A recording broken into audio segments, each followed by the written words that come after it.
बऱ्याचदा काय होतं फिजिक्समध्ये आपण मॅथमॅटिकल पार्ट जो आहे या मॅथमॅटिकल पार्टकडे आपण दुर्लक्ष करतो आणि तो वाचत बसतो नुसता.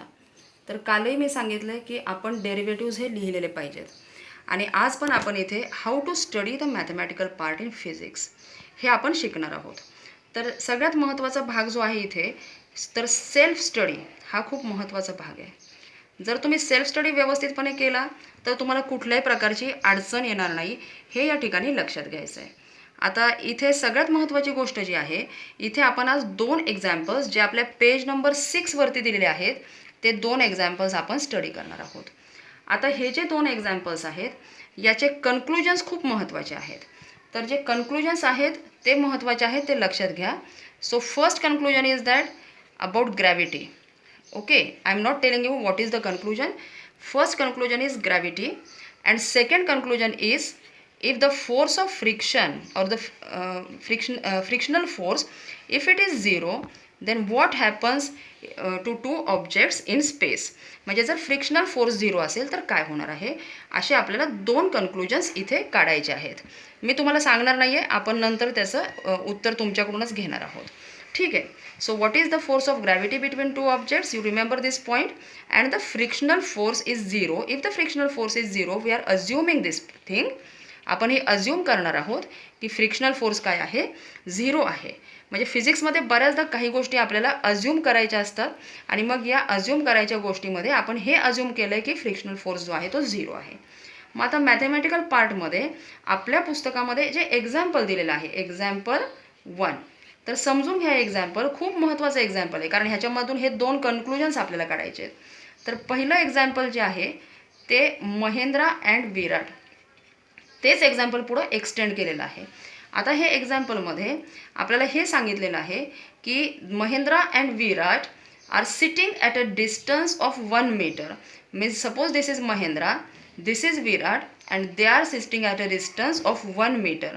म्हणजे या दोघांमधलं जे डिस्टन्स आहे ते किती आहे, 1 मीटर आहे. Then the masses of Mahendra and Virat they are also given. Their masses are 75 kilogram and 80 kilogram respectively. Okay, तर हे जे मासेस आहेत हे दिलेले आहेत आणि आपल्याला हे सांगितलेलं आहे की याच्यामध्ये आपल्याला the force existing between Mahendra and Virat it is to be calculated. मग आपल्याला हे माहिती आहे, आपण शिकलेलो आहोत की there is a force existing between any 2 different objects in the universe. So force is equal to capital G into M1 into M2 divided by R². मग याच्यामध्ये जर व्हॅल्यू सबस्टिट्यूट केल्या तर 6.67 into 10⁻⁻11 this is the value of gravitational constant into M1 and this M1 it is 75 into 80 ही जी व्हॅल्यू आहे. आणि R² जे आहे तर R² ची व्हॅल्यू आपण इथे 1² घेणार आहोत. So 1. So what will be this value coming out to be, this value is 4.002 into 10⁻⁻7 newton. म्हणजे ही जी आहे ही फोर्सची व्हॅल्यू दिलेली आहे. तर ही जी फोर्सची व्हॅल्यू आहे this value is a very small value, म्हणजे ही स्मॉल आहे. मग ग्रॅव्हिटेशनल फोर्सबद्दल आपल्याला काय सांगता येईल. ओके, मला उत्तर पाठवायचं आहे, तुम्ही हे अभ्यास करायचं आहे आणि उत्तर सांगायचं आहे मला.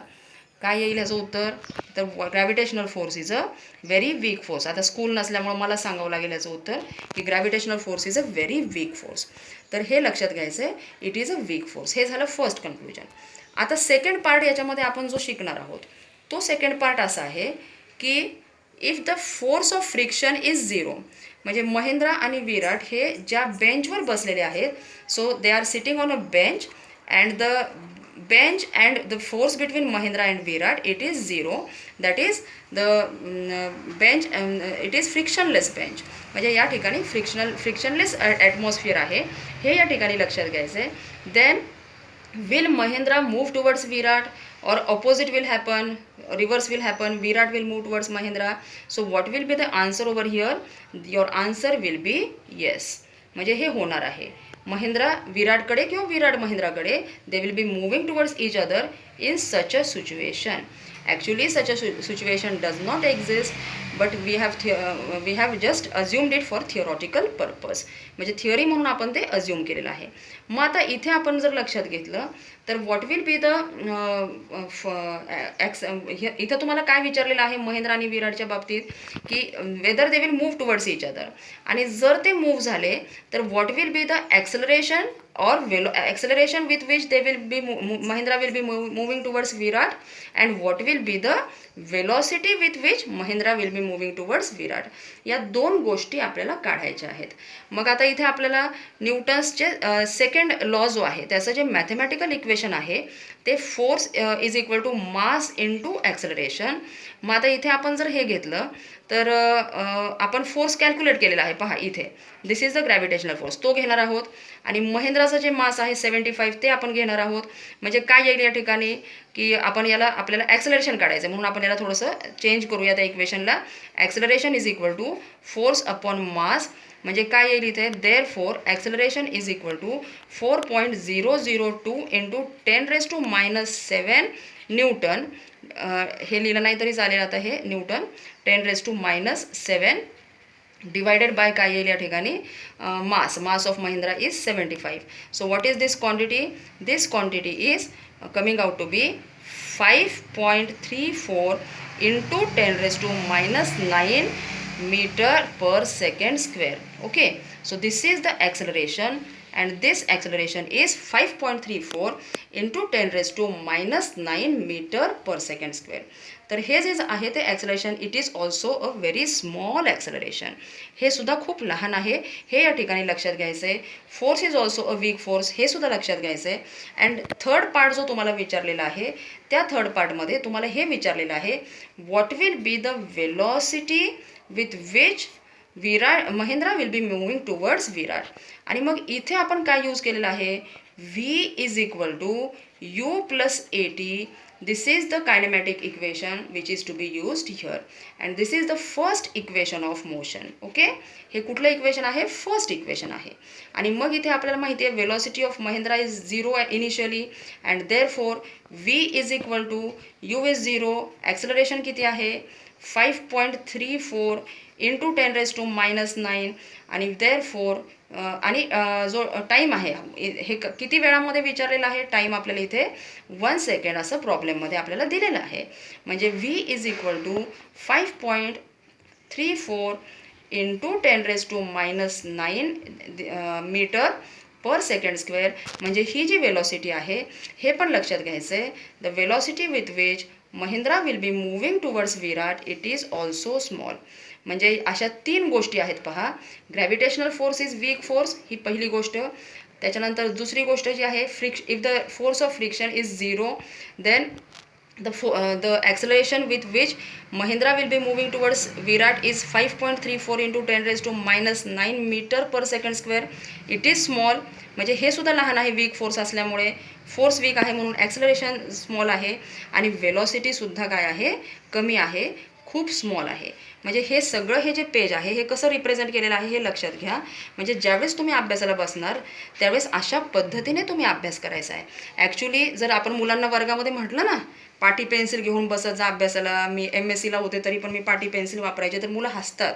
पण हे लक्षात घ्या, पाटी पेन्सिल आम्ही कॉलेजला होईपर्यंत, म्हणजे संपूर्ण कॉलेज होईपर्यंत पाटी पेन्सिलचा आम्ही यूज केलेला आहे. अशा पद्धतीने आपलं हे रिप्रेझेंटेशन असणं गरजेचं आहे. पाटी पेन्सिल असेल आणि ती वापरली तर कुठल्याही प्रकारची लाज बाळगायचं कारण नाही, हे लक्षात घ्या. हे -7 आपण नीट करूयात. कुठल्याही प्रकारची लाज बाळगायचं इथे कारण नाही आहे, हे लक्षात घ्यायचं आहे. पाटी पेन्सिल म्हणजे काय खूप हे नाही आहे. आता दुसरं जे आहे ते दुसरं आपण पार्ट पाहणार आहोत, की न्यूटन्स लॉज ऑफ मोशन. हे सुद्धा आपल्याला माहिती पाहिजेत, न्यूटन्स लॉज. तर त्याच्यामध्ये फर्स्ट लॉ जो आहे तो फर्स्ट लॉ काय आहे, first law, every object. Okay, एकदा रिवाईज करूयात आपण. आणि इंटरेस्टिंग आहेत हे laws. Every object continues to be in its state of rest or of uniform motion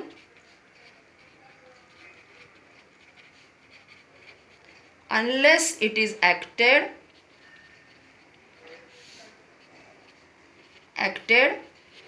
by an external unbalanced force. हा झाला फर्स्ट लॉ. आणि सेकंड लॉ जो आहे तो the rate of change of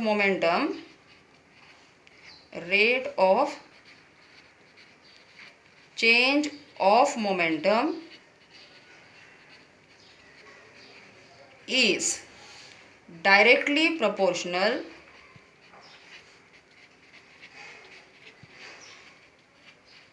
to the applied force and takes place in the direction of force. असं लिहून बघायचं आहे पहा, in the direction of force. मग आता हे झाल्यानंतर आपण इथे याचा मॅथमॅटिकल जो पार्ट आहे तो पण बघणार आहोत. तर मॅथमॅटिकल पार्ट जो आहे त्याच्यामध्ये आपल्याला हे माहिती पाहिजे पहिल्यांदा व्हॉट इज मोमेंटम. ठीक आहे. आणि हे लॉज आपल्याला परत वापरायचे आहेत बरं का, त्यामुळे ह्याचा अभ्यास करून ठेवायचा आहे 9th स्टँडर्डचे असले तरी पण. Momentum so what is momentum. So momentum is the product of mass and velocity. हे माहिती पाहिजे, माहिती आहे पण आपल्याला विसर पडतो लगेच. Momentum is the product of mass and velocity. तर suppose initial velocity is u, then what will be momentum, initial momentum. तर इथे लिहूयात आपण इनिशियल मोमेंटम. असं तुम्ही पण लिहून अभ्यास करायचा आहे. Initial momentum it is m into u. Final momentum of object, what is final momentum, m into v. आता rate of change of momentum हे आपल्याला काढायचं आहे. इथे घेऊया आपण rate of change of momentum.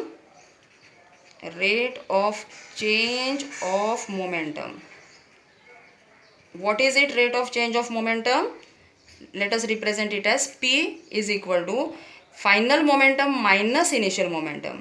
So M into V minus M into U divided by T. आता हे जे M आहे दिस क्वांटिटी इज कॉमन. मग ती क्वांटिटी आपण इथे काढणार आहोत. So P is equal to M into bracket V minus U divided by T. And therefore P is equal to V minus U divided by T. What is this? This is acceleration. Okay, V minus U divided by T. So it will be equal to M into A. And this is therefore the equation for the Newton's second law. It will be force is equal to mass into acceleration. म्हणजे अशा पद्धतीने हे आपल्याला हे जे आहे आपण काढलेलं आहे. Force is equal to mass into acceleration हे इक्वेशन आपण या ठिकाणी काढलेलं आहे. हे लक्षात घ्यायचं आहे. So force will be equal to mass into acceleration. आणि म्हणजे याचा अर्थ काय होतो की हे जे फोर्स आहे so it will be directly proportional to mass and acceleration. हे लक्षात घ्यायचं. Force will be directly proportional to mass and acceleration. तर अशा पद्धतीने हे न्यूटन्सचे लॉज आहेत. आणि हे जे न्यूटनचे लॉज आहेत हे न्यूटनच्या लॉजचा आपल्याला इथे महत्त्वाचं आहे, हे आपण करणं महत्त्वाचं आहे. आणि जो थर्ड लॉ आहे तो थर्ड लॉसुद्धा to every action there is equal and opposite reaction. हे सुद्धा महत्त्वाचं आहे. To every action there is equal and opposite reaction. तर हे सुद्धा लक्षात ठेवायचं आहे. And it is simultaneously taking place. म्हणजे लगेचच होते ती सायमल्टेनियस. ओके, हे सुद्धा महत्त्वाचं आहे. देर is equal and opposite and simultaneous reaction. आणि अजून एक गोष्ट आहे जी आपण इथे लक्षात घ्यायची आहे की कायनेमॅटिक इक्वेशन्स जे आहेत, कायनेमॅटिक इक्वेशन्स किंवा इक्वेशन्स ऑफ मोशन, हे जे इक्वेशन्स आहेत दीज आर 3. तर हे जे 3 इक्वेशन्स आहेत हे 3 इक्वेशन्ससुद्धा आपण केले पाहिजेत. म्हणजे आजचा जो होमवर्क आहे तो होमवर्क 9th स्टँडर्डचे आपण न्यूटनचे laws, okay, 3 laws given by Newton, हे 3 लॉज. दुसरी गोष्ट 10th स्टँडर्डमधलं ह्याच्या 3 कन्सेप्ट्स आहेत महेंद्र आणि विराटवरनं एक्सप्लेन झालेल्या. पहिली concept gravitational force is a weak force. दुसरी concept if the objects are placed in a frictionless environment, they will move towards each other, and the force with which they will be moving, it will be very weak. Velocity is also less, gravity is less, and also acceleration is also very less. तर ह्या 3 concept ज्या आहेत ह्या आपल्या clear व्हायला पाहिजेत, हे लक्षात घ्यायचं आहे. आणि हा जो दिलेला होमवर्क आहे हा 9th स्टँडर्डचा होमवर्क आहे, म्हणून त्याच्याकडे दुर्लक्ष करायचं नाही. आणि महेंद्र आणि विराटचं एक्झाम्पल हे आपल्याकडं हे दिलेलं आहे, याच्यावरती बरंच आपल्या पुढच्या कन्सेप्ट्स अवलंबून आहेत. त्यामुळे ह्या एक्झाम्पलचा डीपमध्ये आपण स्टडी करायचं आहे आजच्याच, म्हणजे मग आपल्याला पुढच्या ज्या सेशनमध्ये जे काही होणार आहे ते आपल्याला समजणार आहे. ओके.